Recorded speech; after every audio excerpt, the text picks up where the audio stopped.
እሺ እጃችሁን ወደ መሬት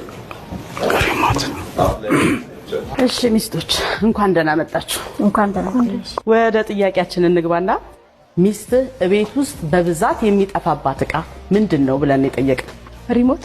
ሚስት ለባብሳ ተኳኩላ ለመውጣት ምን ያህል ሰዓት ይፈጅባታል ብለን ነበር የጠየቅነው? 30 ደቂቃ።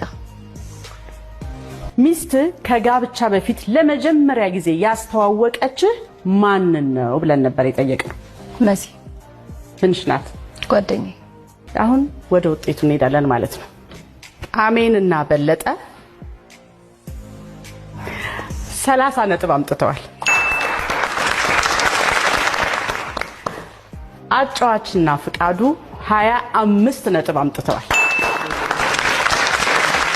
ትግስትና መክብብ ደግሞ 15 ነጥብ አምጥተዋል። ግን በመግቢያችን ላይ ምን ብለን ነበረ? ምንም አይነት በእጅም በድምጽም ምንም አይነት ምልክት ማሳየት አይቻልም ብለን ነበር አይደል? በለጠ አሜን እንደገባች ቁጭ ስትል ሪሞት 30 ብለህ ስትናገር የድምጽና የምስል መረጃ ተይዞብሃል።